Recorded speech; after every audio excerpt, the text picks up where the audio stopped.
2022 में जो विधानसभा चुनाव आ रहे हैं, आपको क्या लगता है यूपी में योगी जी आएंगे या रहेंगे या चले जाएंगे?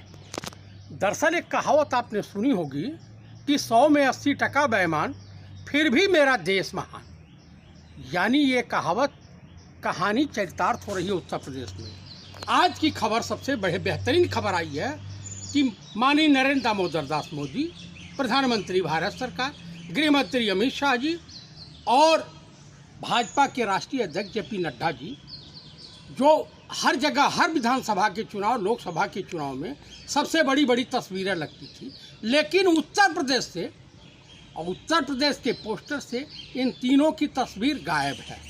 आज पूरा ये वीडियो और ये जो है खबर वायरल हुई है। दूसरी बात, कल राधा मोहन सिंह प्रभारी उत्तर प्रदेश गए थे, एक लिफाफा उन्होंने पकड़ाया राज्यपाल को और उसके बाद विधानसभा अध्यक्ष से मिले। यानी कुल मिलाकर के योगी आदित्यनाथ का मुख्यमंत्री पद से जाना लगभग तय माना जा रहा है। उसके बाद मैं आपको कांग्रेस की स्थिति परिस्थिति के बारे में बताना चाहता हूँ। लल्लू, अजय कुमार लल्लू के नेतृत्व में या ये माननीय श्रीमती प्रियंका गांधी के सचिव हैं संदीप सिंह, या गोरखपुर से विश्वविजय सिंह, योगी के दरबारी और देवेंद्र सिंह भाजपा के एमएलसी हैं, उनके चाटुकार, उनके चमचे कांग्रेस के उपाध्यक्ष बनाए गए हैं। तो इस स्थिति में आप क्या समझते हैं कि कांग्रेस को अपने रणनीति में बदलाव नहीं करने की आवश्यकता है? आज उत्तर प्रदेश का ब्राह्मण दलित दो राहे पे खड़ा है। ब्राह्मण अखिलेश जी के साथ जा नहीं सकता है। बसपा और भाजपा का गठबंधन अंदर खाते से हो चुका है, ये लगभग तय है।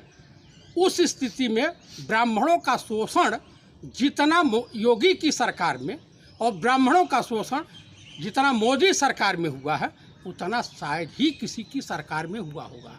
आप उठाकर देख लीजिए, मुरली मनोहर जोशी की दशा देख लीजिए, आडवाणी जी की दशा देख लीजिए, योगी आदित्यनाथ के साथ किस तरह का व्यवहार हो रहा है। योगी आदित्यनाथ ने जिस तरह का बीजारोपण किया उसका फल मिल रहा है। तो किसी भी हालत में एक पूर्वांचल के किसी कद्दावर ब्राह्मण को, चाहे अगर आपको बैकवर्ड ही रखना है तो आरपीएन सिंह, या नहीं तो आपको जितिन प्रसाद, हालांकि जितिन प्रसाद जी भी कारगर होंगे। पूर्वांचल के लोग असमंजस में इनके नाम और प्रसाद की वजह से फंस सकते हैं। विनय कुमार पांडे हैं, प्रमोद तिवारी जी हैं, उसके बाद राजेश मिश्रा जी हैं, ललितेश का अभी एक बार विधायक हैं। लेकिन इसमें सबसे ज़्यादा बेहतर बैकवर्ड में आरपीएन सिंह और जो है ब्राह्मणों में विनय कुमार पांडे नंबर 1 पे आते हुए दिखाई दे रहे हैं। अभी आप बताइए, प्रमोद त्यागी उर्फ कारीगर या प्रमोद कृष्ण कह लीजिए, इसने अपना रूप बदल दिया है। इसमें और योगी आदित्यनाथ में कोई विशेष अंतर नहीं है। दोनों ठग हैं, दोनों धर्म की आड़ में जनता को गुमराह करते हैं। लेकिन उत्तर प्रदेश की जनता ने कोरोना काल में कांग्रेस के द्वारा किए गए कार्यों की, चाहे यूथ कांग्रेस के बीवी श्रीनिवासन जी का कार्यप्रणाली रही हो, प्रियंका जी की रही हो, या राहुल जी की रही हो, या सोनिया जी की रही हो, या आरपीएन सिंह की रही हो, या विनय कुमार पांडे की रही हो, या तारिक अनवर की रही हो, या सलमान खुर्शीद की रही हो, या श्याम सुंदर सिंह धीरज की रही हो, इन लोगों ने अब जो अपनी ताकत से ज़्यादा जनता के बीच जाकर के जनता का सहयोग किया। बताइए, भारत देश में जिस उत्तर प्रदेश में राम का मंदिर है और राम के मंदिर का निर्माण करा रहे हैं, कोरोना काल में इतनी अव्यवस्था फैल गई कि लाखों लाख हिंदुओं की लाशें गंगा नदी में तैरती हुई पाई जा रही हैं। हिंदुओं का दाह संस्कार न करा करके उसको गंगा के तट पर दफन किया जा रहा है, और दलाल पत्रकार ये बोल रहे हैं कि ऐसा जो सनातन धर्म है। अरे सनातन धर्म को जानने वालों, देश की जनता को गुमराह करना छोड़ दो। गंगा नदी में जो दाह संस्कार होता है या जल समाधि कुछ चुनिंदा साधु महात्माओं की जाती है, या सांप काटे हुए व्यक्ति को गंगा में बहा दिया जाता है। लेकिन नॉर्मल मौत हुई हो, कोरोना से मौत हुई हो, हॉस्पिटल में मौत हुई हो, हार्ट अटैक से मौत हुई हो, इनका दाह संस्कार किया जाता है। जिस गंगा को सफाई करने के लिए, जिस गंगा को पवित्र करने के लिए, प्रदूषण मुक्त करने के लिए गंगा को आप लोग तमाम तरह का प्रयास कर रहे थे और उसी गंगा को प्रदूषण युक्त कर दिया। शर्म नहीं आती है? और कहते हैं कि हम राम के आदर्शों पे चलते हैं। ये बड़े बेशर्मी की बात है। उत्तर प्रदेश में कांग्रेस पार्टी का इंतज़ार वहाँ की जनता कर रही है, वहाँ के लोग कर रहे हैं। जो गांव के गरीब गुरबा हैं, ये सब चाह रहे हैं कि कांग्रेस की सरकार बने, लेकिन कांग्रेस को अपनी रणनीतियों में बदलाव करने की ज़रूरत होगी। और कांग्रेस में छुपे हुए जो गद्दार हैं, बीजेपी से पैसा लेकर के दिग्भ्रमित करते हैं, उन नेताओं से, माननीय राहुल गांधी जी को, श्रीमती सोनिया गांधी जी को, प्रियंका गांधी जी को और कांग्रेस के तमाम गद्दार नेताओं को सावधान रहने की आवश्यकता है। दूसरी बात, आप बता दीजिए कि कोरोना काल में जितनी भी मौतें हुई हैं या जो भी अव्यवस्था जो है फैली हुई है, या इस देश की अर्थव्यवस्था को धरातल में, ज़मीन में गाड़ दिया है नरेंद्र दामोदर दास मोदी जी की सरकार। आज आरएसएस किंग कर्तव्य विमूढ़ हो गया है। आरएसएस दोराहे पे खड़ा है।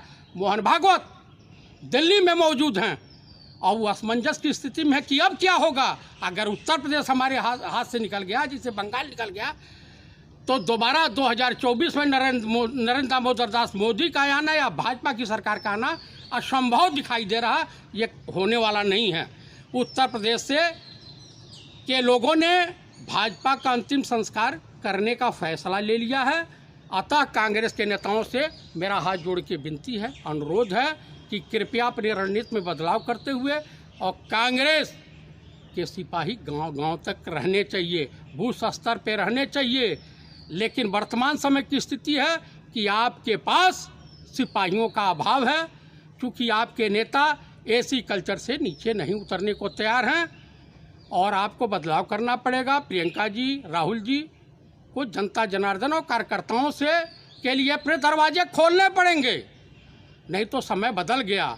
नरेंद्र दामोदर दास मोदी जी, इसका भी आरोप और संग जनता के भी जाक लगा रहा है। इसके लिए पंडित नेहरू जिम्मेदार हैं, इसके लिए स्वर्गीय श्रीमती इंदिरा गांधी जिम्मेदार हैं, इसके लिए लाल बहादुर शास्त्री जी जिम्मेदार हैं, इसके लिए पंडित राजीव गांधी जिम्मेदार हैं, इसके लिए पंडित नरसिम्हा राव जिम्मेदार हैं। इन अव्यवस्थाओं के लिए सरदार मनमोहन सिंह जी जिम्मेदार हैं। इन अव्यवस्थाओं के लिए श्रीमती सोनिया गांधी जिम्मेदार हैं। इन अव्यवस्थाओं के लिए राहुल गांधी और प्रियंका गांधी जिम्मेदार हैं। इस अव्यवस्थाओं के लिए कांग्रेस के आरपीएन सिंह, सलमान खुर्शीद, तारिक अनवर, जयप्रकाश चतुर्वेदी, श्याम सुंदर सिंह धीरज, विनय कुमार पांडे आदि नेताओं को जिम्मेदारी सब ठहरा रहे हैं। तो आपको जनता के बीच जाकर के सच्चाई बतानी पड़ेगी और जो संगठन में काम नहीं कर सकता है उसको घर पे कहीं जाके आराम करें। उनकी आवश्यकता नहीं है। ऐसे काम चोरों की कांग्रेस में कोई आवश्यकता नहीं है। जब तक सख्त निर्णय नहीं होगा, अनुभवहीन नेताओं को किनारे आप नहीं लगाएंगे, तब तक कांग्रेस का कल्याण होता हुआ दिखाई नहीं दे रहा है। इसी के साथ मैं आपके चैनल के मार्फत देशवासियों को प्रणाम करता हूं और ये अनुरोध करता हूं कि कोरोना काल में अभी बचिए, अभी कोरोना गया नहीं है। इसमें मास्क लगाइए, सोशल डिस्टेंसिंग का पालन कीजिए, अपने आसपास गरीब गुरबों की मदद कीजिए। ये ध्यान रखें कि सहयोग से बड़ा दान कुछ हो ही नहीं सकता है। और इस चैनल को अधिक से अधिक मात्रा में सब्सक्राइब करें, लाइक करें, शेयर करें और अपनी प्रतिक्रिया दें। जय हिंद, जय भारत, जय कांग्रेस।